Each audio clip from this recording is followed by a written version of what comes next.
31st night కి farm house book చేసుకుని friends తో ఎంజాయ్ చేయాలనుకుంటున్నారా? అయితే వెంటనే డోసే యాప్ ని డౌన్లోడ్ చేసుకుని బుక్ చేసుకోండి. నమస్తే రమగారు. నమస్తే జయ. రమగారు, మనకి రకరకాల ధర్మాలు ఉంటాయి. ఆ ధర్మాల్ని పాటించాలి. మనకి సమాజంలో ఉన్న ప్రతి వ్యక్తి పట్ల ఒక ధర్మం ఉంటుంది. తల్లిదండ్రుల పట్ల ఒక ధర్మం, గురువు పట్ల ఒక ధర్మం, భార్య పట్ల, భర్త పట్ల, భార్యకి పిల్లల పట్ల అట్లా. ఉద్యోగం చేసేవాడికి ఒక ధర్మం ఉంటుంది, ఉద్యోగం చేయించుకునే వారికి, ఉద్యోగం అంటే యజమానికి, ఉద్యోగికి యజమానికి కూడా ఒక ధర్మం ఉంటుంది కదా. అసలు ఈ ధర్మం అనేది అంటే ఎట్లా మనకి సనాతన గ్రంథాల్లో నుంచి కానీ ఉపనిషత్తుల్లో నుంచి వచ్చిందా? ఈ ధర్మం అనే కాన్సెప్ట్ ఎక్కడి నుంచి వచ్చిందంటారు? ఇప్పుడు జీవులు పుట్టినప్పుడు ఏమి తెలియకుండానే పుట్టుంటారు జయ. వాళ్ళకేం తెలీదు. ప్రపంచంలోకి వచ్చారు మొట్టమొదటి వచ్చినప్పుడు, క్రమంగా నేర్చుకున్నారు. వీళ్ళకంటే ముందు, మనలాగా మానవుల కంటే ముందు మనని సృష్టించిన వాడి యొక్క మానస పుత్రులు కొంతమంది జన్మించారు. వాళ్ళల్లో కొంతమంది మహర్షులుగా ఉన్నారు. వాళ్ళు ఏం చేశారు, తర్వాత ఈ భూమి మీద సంతానాన్ని పెంచారు. మనం ఇంగ్లీష్ దాని ప్రకారం ఆడమ్ అండ్ ఈవ్ అని చెప్పుకుంటాం. మనకి సనాతన సాంప్రదాయము, సనాతన ధర్మం అలా చెప్పదు. బ్రహ్మమానస పుత్రులైన వాళ్ళల్లో ఒక్కొక్కరికి మానస పుత్రులు జన్మించి, పుత్రికలు జన్మించి, అటు ఇటు వివాహాలు చేసి అలా క్రమంగా సంతానాన్ని పెంచారు. వాళ్ళు క్రమంగా పెంచారు.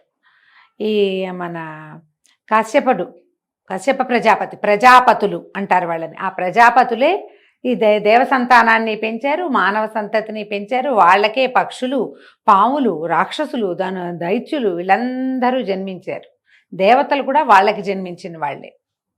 అట్లా క్రమంగా ఈ సంతతి పెరిగి మనం అందరం కూడా ఇలా వృద్ధి అయ్యామని పురాణాల ప్రకారం కథలైతే ఇవి. అయితే ఈ పురాణాల ప్రకారమే మనకేం చెప్పారు, ఈ బ్రహ్మమానస పుత్రులైన వాళ్ళే ఈ ధర్మం అనే దాన్ని మొదలుపెట్టారు. నువ్వు ఇలా జన్మించినప్పుడు నువ్వు ఎవరి వల్ల జన్మించావో వాళ్ళ పట్ల నీ ప్రవర్తన ఎలా ఉండాలి, ఇంకొకరితో కలిసి ఇంకొక జీవికి జన్మనిస్తావు. ఆ కలిసి ఉన్నప్పుడు ఒకళ్ళతో ఒకళ్ళు ఎలాంటి ధర్మాలు నెరవేర్చాలి, ఎలా ఒకళ్ళకి ఒకళ్ళు లాయల్గా ఉండటం, అదే కదా అంతేగా ధర్మం ప్రధానమైంది. అది అక్కడి నుంచి క్రమంగా ప్రపంచం పెరిగేసరికల్లా ఈ ధర్మం వివిధ రూపాలు దాల్చింది. నీరులాగా ఏ పాత్రలో పోస్తే ఆ పాత్రకి తగినట్టుగా ఆ ధర్మాచరణ ఉండాలి. ఇప్పుడు మనం ఒకళ్ళమే, అదేదో ధర్మం అంటే ఒక ధర్మమే ఆచరిస్తున్నామా మనము? కాదుగా. మనం ఒక అమ్మా నాన్నకి పుట్టాం, వాళ్ళ పట్ల పిల్లలుగా ఎంత మర్యాదగా ఉండాలో, పెద్దవాళ్ళ పట్ల ఎంత గౌరవంగా ఉండాలో ఆ ధర్మాచరణ చేస్తున్నాం. విద్యార్థిగా ఉన్నాం, అప్పుడు విద్యార్థి ధర్మాన్ని చేసాం. వివాహం చేసుకున్నాం, వైవాహిక ధర్మాన్ని ఆచరిస్తున్నాము. సంతానం, మనకే పిల్లలు పుట్టారు, తల్లులుగానో తండ్రులుగానో, అదొకటి. అక్కడి నుంచి ఈ సందట్లో మళ్ళీ మనం గురువులుగా మారితే గురుధర్మం. మనుషులుగా ఉంటే మనిషి యొక్క ధర్మం. ఒక మనిషి సహజంగానే బాంధవ్యాల పట్లే కాకుండా వ్యక్తిగా కూడా అతనికి ఒక సమమైన ధర్మం ఉండాలి. ఈ ధర్మాచరణ వివిధ రూపాలు దాలుస్తూ ఉంటుంది. ఇప్పుడు నువ్వు చెప్పినట్టు యజమాని, ఉద్యోగి అనుకో. ఒక యజమాని, ఆయనకి ఏదో పని ఉంది, పొలం ఉందో, ఇల్లుందో, వాకిలుందో, వ్యాపారం ఉందో, దాంట్లో సహాయకుడుగా ఒకరిని పెట్టుకున్నారు, ఒక వ్యక్తిని పెట్టుకున్నప్పుడు అతనికి ఆ పనికి, శ్రమకి తగిన డబ్బులు, జీతం ఇవ్వటం ధర్మం. వాడి కష్టం సుఖం కనుక్కోవటం ధర్మం. వాడిని శక్తిని అంటే టేకెన్ గ్రాంటెడ్గా చేసి వాడిని పిండేసి వాడి అలసటకి కారణం కాకూడదు, అదొక ధర్మం. ఆనుపాను కనుక్కోవాలి. వాడికి ఏమిటి సపోర్ట్ కావాలి, ఎలాంటి సపోర్ట్ కావాలో చూసి ఆ సపోర్ట్ అందించి మనకు కావాల్సిన పనిని చేయించుకోవటం, ఇదొక ధర్మం. ఇప్పుడు ఇంత పని చేస్తుంటే వాడు వేళకి 3 పూటలా భోజనం చేస్తున్నాడా? ఆ భోజనానికి సరిపడా మనం ఇచ్చిన డబ్బు సరిపోతుందా? మనం ఆపుతున్న సమయం చాలుతోందా? వాడికి ఇతరత్ర శారీరక అవసరాలు ఏమైనా వస్తున్నాయా? అనారోగ్యం వస్తుందా? ఇతనితో ఉన్న కుటుంబం, ఏ వ్యక్తి అయితే మన దగ్గర ఉద్యోగిగా ఉన్నాడో అతని యొక్క కుటుంబం ఏంటి, ఆ కుటుంబం యొక్క అవసరాలు ఏమిటి, ఆ అవసరాల్ని మన పని వల్ల ఇతను ఫుల్ఫిల్ చేయలేకపోతున్నాడేమో, ఇవన్నీ ఆలోచించి యోగము క్షేమము కనుక్కోవటం. యోగక్షేమం వహామ్యహం అన్నాడు కదా భగవానుడు. అలాగే ఈ యోగక్షేమాలని యజమాని కనుక్కుంటూ ఉంటే, చూస్తూ ఉంటే ఏడాదికి ఏడాది అదే పని ఉంటుంది. కానీ కాలం మారి, చుట్టూతా పరిస్థితులు మారి, ఖర్చులు పెరుగుతాయి, ధరలు పెరుగుతాయి, జీవన విధానాలు మారుతున్నాయి. కాబట్టి ఆ ప్రమాణాలకు తగినట్టుగా జీతం భత్యం పెంచడం, ఓకే. ఇది యజమాని ధర్మం. ఇవన్నీ చూడు ఇంచుమించుగా మనం చూసే అన్ని కంపెనీలు, ఆఫీసులు, ఏమంటారు, స్కూళ్ళు, కాలేజీలు, హాస్పిటల్స్లో ఉద్యోగుల్ని తీసుకునే వాళ్ళు అందరూ వీటిని పాటిస్తారు కదా. ఇవన్నీ మనకు తెలిసినవే. అవును, ఇప్పుడు వాళ్ళకి ఎమోషనల్ సపోర్ట్ ఇవ్వగలుగుతున్నారా లేదా అనేది క్వశ్చన్. కరెక్ట్. మన దగ్గర ఒక ఉద్యోగి పనిచేస్తుంటే వాడు కుంగి కునారిల్లిపోయి పరమ దుఃఖంతో ఏడుస్తూ మీకు పనిచేస్తుంటే నువ్వు ఫెయిల్ అయిపోయినట్టు. ఎప్పుడైనా ఒక యజమాని, ఒక ఉద్యోగి అంటే ఇంచుమించుగా యజమాని ఉద్యోగికి తండ్రి లాంటి వాడు. తండ్రి అయితే వదిలేస్తాడా? ఎందుకు దుఃఖపడుతున్నాడు కుర్రాడని చూడ్డు. మరి అలా చూసిన యజమానులు సక్సెస్ అవుతారు. ఇది అత్యుత్తమ ధర్మాలుగా చెప్పబడిన ధర్మాల్లో ఇదొకటి. ఎమోషనల్ సపోర్ట్ ఇవ్వటం యజమాని ధర్మం. ఈ డబ్బు ఇవ్వటం, జీతం ఇవ్వటం, వాళ్ళకి తిండి తిప్పలు చూడడం, వాడి కాను పాను కనుక్కుని వీటితో పాటుగా వాడు ఏదైనా ఒక కుంగుబాటుకి లోనవుతూ ఉంటే కనుక ఏమిటి అని కనుక్కుని, మనకి చాలా ఆఫీసుల్లో ఇలాంటివి ఉన్నాయి. ఈ మధ్య వింటున్నాం. ఆఫీస్లో కూడా ఒక సెల్ ఉంటుంది దీనికోసం ప్రత్యేకంగా. వీళ్ళు ఏదైనా మన ఏమంటారు, ఇంట్లో ఎవరైనా చనిపోయి వీళ్ళు కుంగుబాటుకి లోనైనా, వర్క్ స్ట్రెస్ తట్టుకోలేక కుంగుబాటుకి లోనైనా వీళ్ళ కొన్ని సెషన్స్ ఇవ్వటము, కౌన్సిలింగ్ లాంటివి నిర్వహించటము, అలాంటివి చేస్తున్నారు. ఇది అందరూ అవలంబిస్తే ఈ రోజున భారతదేశంలో చాలామంది వర్క్ ప్రెషర్ని తట్టుకోలేక డిప్రెషన్స్కి లోన్ అవుతున్నారు.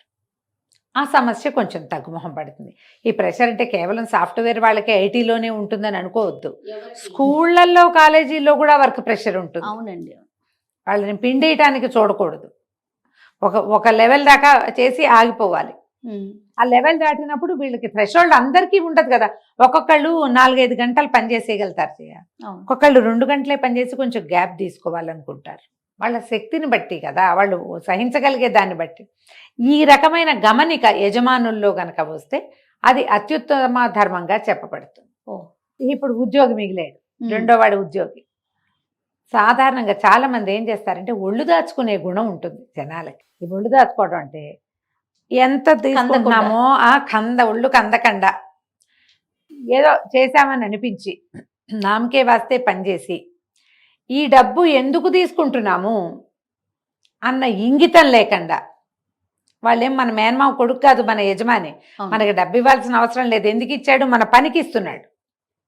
ఈ పని పూర్తిగా ఇవ్వటం చాలా మంది చెయ్యరు, కొంతమంది చేస్తారు. ఉద్యోగి ధర్మం ఏంటంటే నీవు ఎంత సమయానికి ఒప్పుకున్నావో, ఏ పనికి ఒప్పుకున్నారో ఆ పనిని పూర్తిగా ఇవ్వటమే ఉద్యోగి ధర్మం.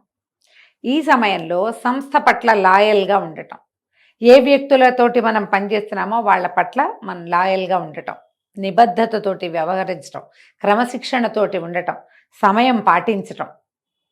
వాళ్ళ సమయాన్ని మనం వాడుకోకూడదు. ఈ లెక్క ఉండాలి మనుషులకి. ఉంటే అప్పుడు ఉత్తమమైన ఉద్యోగులుగా ఉంటారు వీళ్ళు. మీకు దాని తోడు ఇట్లా ఎందుకంటే ఇలా ఉంటే ఏమవుతుంది, ఎప్పుడు కూడా మీరు నిలబెట్టిన ధర్మం అది ఎంత చిన్నదైనా మిమ్మల్ని నిలబెడుతుంది. మీరు గెలవడానికి అది కారణం అవుతుంది. అంటారు కదా రమ్మగారు, ధర్మో రక్షితి రక్షిత. అంతే, ధర్మో రక్షతి రక్షిత అంటే ధర్మం అంటే అదేదో బ్రహ్మ పదార్థం అని దాన్ని ముయ్యడమని భావించద్దు. ఇలాంటిది కూడా మీరు సరిగ్గా ఉద్యోగం చేయటం, సంస్థ పట్ల లేదా ప్రభుత్వోద్యోగులైతే ప్రభుత్వం పట్ల లాయల్గా ఉండటం, సమయాన్ని చక్కగా పూర్తిగా వినియోగించడం పనికి. ఇక దానికి ఆ పని గంటల్లో సొంత పనులు చేసుకోకపోవటం, స్వామి కార్యం స్వకార్యం రెండూ అవుతాయని తెలివితేటలు చూపించకూడదు. అవును, స్వామి కార్యమే చెయ్యాలి. స్వకార్యాలు పక్కన పెట్టాలి. స్వకార్యం కూడా దాని అంతటా అయిపోతే ఓకే, కానీ అది నువ్వు చేయకూడదు, ఇంటెన్షనల్గా చేయకూడదు. ఇవాళ రేపు ఎవరు చేస్తున్నారండి అంటారు, ఎందుకు చేయట్లేదు? లాయల్గా సైనికులు లేకపోతే, వాళ్ళు 24/7 కాపాడకపోతే ఈ భారతదేశం ఇట్లా నుంచునేదా? అది మరి వాళ్ళు పనిచేస్తున్నారు కాబట్టి మనం ప్రశాంతంగా ఉన్నాం. 100% అండి. పోలీస్ వ్యవస్థ పనిచేస్తోంది కాబట్టి మనం ప్రశాంతంగా ఉంటున్నాం. డాక్టర్లు పనిచేస్తున్నారు కాబట్టి పాండమిక్లో బతికున్నాం మనం కదా. టీచర్లు, లెక్చరర్లు, గురువులు పనిచేస్తున్నారు కాబట్టి మన పిల్లలు దేశాల్లో ప్రతి చోట ఇండియన్ స్టూడెంట్స్కి సీట్లు వస్తున్నాయి. వీళ్ళు బాగుంటే వల్లే కదా, అవునా కాదా? అవునండి. కాబట్టి ఇది ఆలోచించండి. ఓకే, ఎప్పుడు కూడా ఉద్యోగి అనేవాడు పని చేయటమే కాకుండా పద్ధతిగా ఉండటం, నిబద్ధతతోటి వ్యవహరించడం, ఏ సంస్థలో పనిచేస్తున్నామో దాన్ని విమర్శించకూడదు. మనం ఇక్కడ ఉన్నాం, నీలో నువ్వు విమర్శించుకో, బయట దీనికి చెడ్డ పేరు వచ్చేలాగా మాట్లాడకూడదు. తినే దాంట్లో అలాంటివి చేయకూడదు. ఇప్పుడు ఏదో తప్పనిసరి పరిస్థితి, ఇదివరకటి కాలం అసలు ఇట్లా ఉండేది కాదు కదా జయ. అవునండి. అసలు ఒక సంస్థలో చేరితే టిల్ ద ఎండ్, అంతే, చివరి ఊపిరి విడిచేదాకా లేదా రిటైర్మెంట్ దాకా అక్కడే ఉండేవాళ్ళు. ఇప్పుడే ఉంది, 3 ఏళ్ళకి 2 ఏళ్ళకి ఏడాదికి 6 నెలలకి మారిపోయే ఉద్యోగ సంస్కృతి వచ్చేసింది ఇప్పుడు. కనీసం ఆ పని చేసే 6 నెలలైనా లాయల్గా పనిచేయండి. ఎంతసేపు వెళ్ళిపోయే ఆలోచన చేయబోకండి.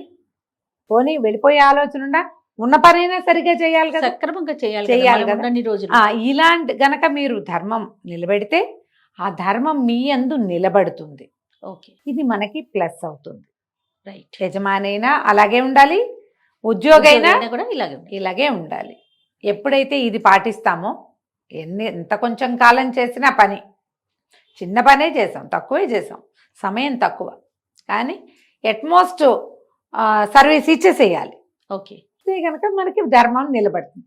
దీన్ని ధర్మం అంటారు. నువ్వు ఏదో పని చేయటం మానేయటం, ఇంకో చోట చేరటం, అవన్నీ ఏముంది, నీ రోజు రోటి కోసం నువ్వేవో ఒకటి చేస్తావు. నువ్వు ఇందులో ఉన్నప్పుడు ఎంత బాగా ఉన్నావు అనేది ధర్మం, అది ముఖ్యం. అది ధర్మాచరణ. ఆలోచించి చేసుకోవాలంతే. తప్పకుండా. నమస్తే. నమస్తే.